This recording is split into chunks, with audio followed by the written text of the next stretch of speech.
Right guys, let me show you how to pass a $4,000 a month appointment setting interview, even as a total beginner. Now, you're gonna like this one because honestly, if you guys have no prior experience working in sales or working on a role, it's more than achievable, right?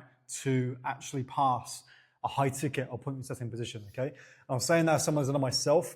I've landed roles that have been paying me $5,000 a month working with one person. I landed roles working with people like Charlie Morgan and William Brown. I've generated nearly $2 million in cash for all of my clients combined.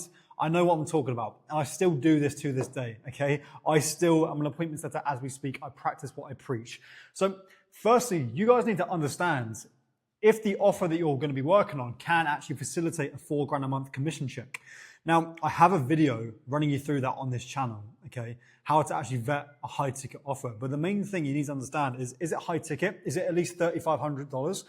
Have they got a big personal brand of like 5 to 10K followers? Is it an established business or is it brand new? Because if it's brand new, you know, we're gonna have any metrics or any data for you to look back on. Do they have happy team members? Do they have happy setters on that structure, etc. You need to see that proof of concept to understand if it actually has the facilities to be able to pay you $4,000 a month, okay? That's number one. But number two, you need to understand they care more about your character than they do about what you can do for them. And I mean that, okay? I landed my first ever $5,000 a month role with the guy saying, look, I don't care how good you are or what experience you have in the past. All I care about is, are you willing to do the work and do what I say? Because these guys need to retrain you to their standards and their SOPs and their frameworks anyway, right? So whether you have experience or not, you're gonna have to be retrained. Okay, experience helps to get your foot in the door, but to do the actual role, you're gonna have to be retrained to their standards anyway. So whether you're a beginner or an expert or not, you still need to be retrained. So they care more about your character than your results, okay? They care more about if you're coachable, you're hungry, you're disciplined, right? You're authentic and who you are and who you're gonna be on the team. Are you gonna fit well within the team culture? All of this kind of stuff. They care more about who you are rather than what you can do, because who you are dictates how well you'll do, okay? So even as a beginner, that still applies, okay?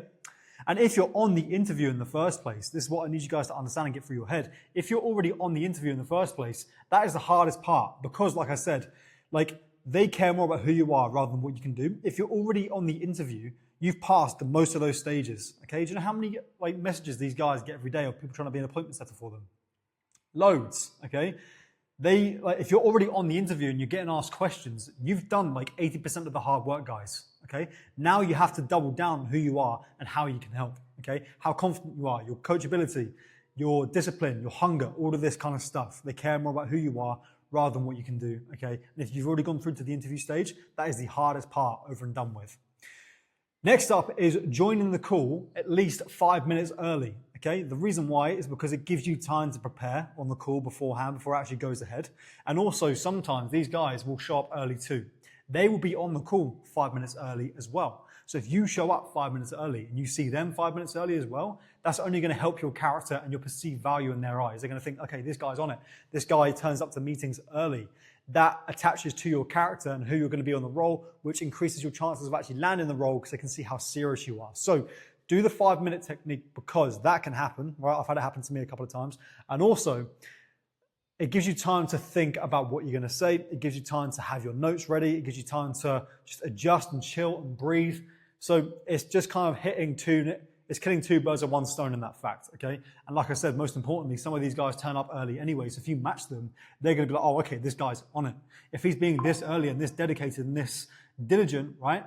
This early on, then what's he going to be like on the actual role itself? Okay, that's what I need you guys to understand. Now, let's cover a couple of really important points. You must do your research beforehand on the person you're going to be working with. This can be as simple as doing a ChatGPT search. For example, let's say you're going to work with Dwayne "The Rock" Johnson, right?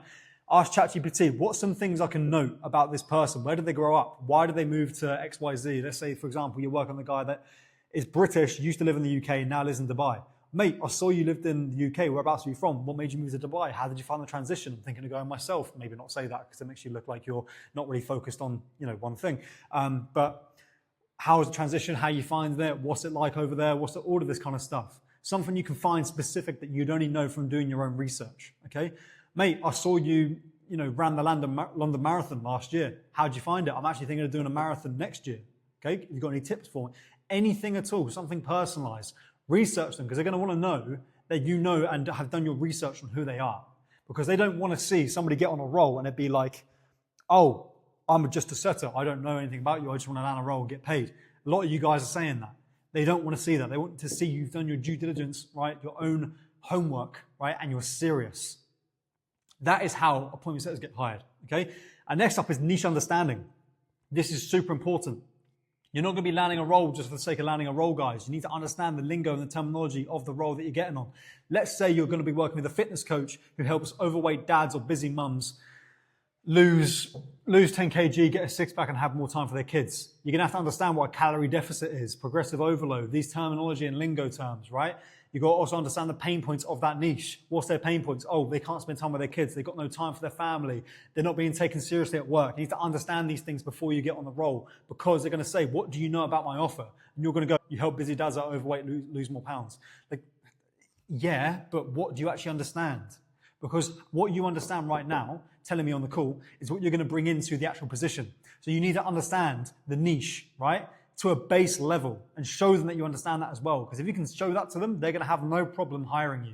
So you need to understand the offer you're actually getting on. This is why most appointment setting coaches I don't agree with, okay? And I think they should just shut down their business, because they teach you appointment setting and then they just like chuck you on some random role and say good luck. It's not that simple. You need to understand the role that you're actually getting on, okay? You need to understand the niche that you're going to be entering, the pain points in that niche, the lingo, the terminology, everything, okay? It's not as simple as just apply to a role, bam, $5,000 a month. It's not how it works. Right? You need to have that niche understanding, because that niche understanding that you have, right, is what you're going to be using on the role.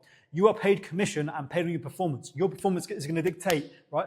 Your performance is going to be dictated by what you know from that niche. The more you know about that niche, right, what they struggle with, their pain points, everything, their desires, right, the better you perform, the more money you make. So if you don't understand it, you are shooting yourself in the foot with finances. And if you can't hit KPIs because you don't understand the lingo and the terminology and all the intricacies in that niche, and you can't hit your KPIs, you're going to get fired.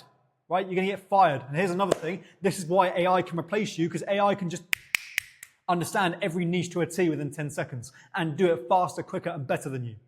That's why. Okay, so you must have the niche understanding, not just to land the position, but when you're on the position to actually make a lot of money as a result. Okay, super important. Now, my final point, last but not least, is focusing on data. Ask them about their metrics, okay? Ask them how, like, what is your closing rate? What's your show rate? How many leads are you getting per day, right? Have you got this tracked? Have you got a 3 months average close rate that I can look at? Because sometimes you can be paid per sale, and that's not going to make sense for you if they've got a 10% closing rate over the past year. You need to see that, right? And ask them, what's your show rate? What's your ABR? Where are you currently booking appointments from? What's your closing rate? All of these questions you need to understand. It shows you that you know what you're talking about. And also it gives you an idea based on how lucrative the offer actually is going to be. You should be doing this before the interview, by the way, but you should also ask them on the interview, because it shows them that you know what you're talking about, okay? And it's not even just that, metrics of these offer owners, metrics of yourself as well.